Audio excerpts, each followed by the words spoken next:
When my mother called that chilly December evening, I expected her usual warm tone, maybe to discuss the holiday dinner plans or ask what my daughter, Emma, wanted for Christmas this year. Instead, her voice was strangely hesitant, almost rehearsed. "Sweetheart," she began, "this Christmas, we're hosting your sister's fiancé and his family. There won't be room for you and Emma at the house this time." For a second, I thought I'd misheard. "Wait, what do you mean, Mom?" I asked, clutching the phone tighter. "You know it's always been tradition. Emma's been looking forward to decorating the tree with you." My mother sighed. "Honey, you know how important this dinner is. They're bringing their parents, and your sister wants everything perfect. We just don't have the space this year. Maybe next time."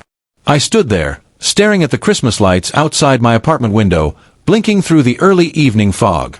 Emma was sitting on the couch, humming Jingle Bells as she played with her dolls. "Mom," I said softly, "we don't need much space. Just a corner of the couch and maybe a plate at the table. You're really saying there's no room for your granddaughter?" There was a pause, long enough to make her silence louder than any words. "I'm sorry, dear.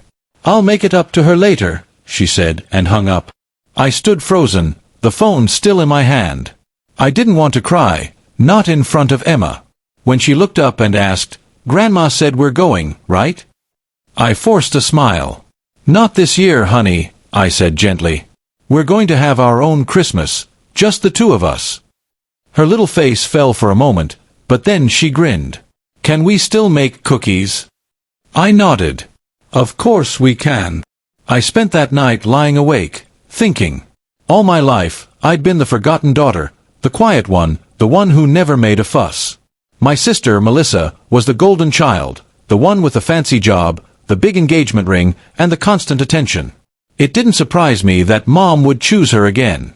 But this time, it wasn't just me being left out, it was my daughter too. And that was something I couldn't forgive. The next day, I decided that Emma would have the best Christmas ever, even if it wasn't with family. I borrowed decorations from a friend, turned our small apartment into a glowing wonderland of lights and paper snowflakes, and cooked a full meal with whatever I could afford. Emma helped me wrap small gifts for the neighbors, and together we delivered them with smiles. That night, while watching her laugh under the twinkling tree, I realized something powerful.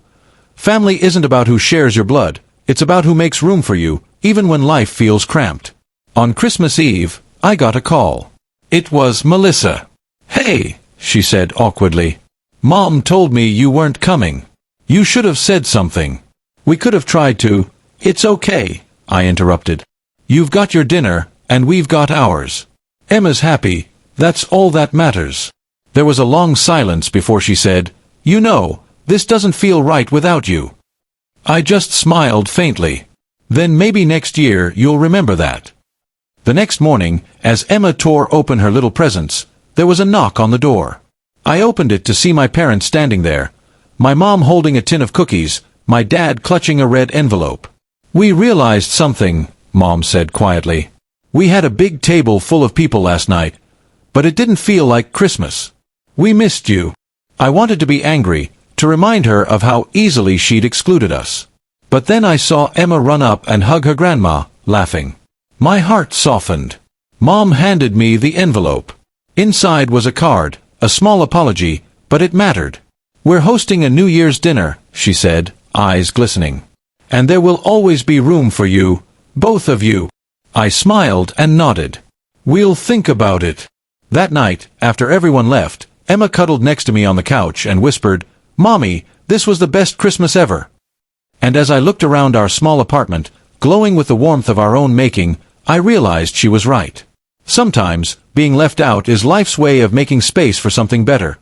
Love that doesn't need permission, joy that doesn't require an invitation. It wasn't the Christmas I expected, but it was the one that reminded me of our worth.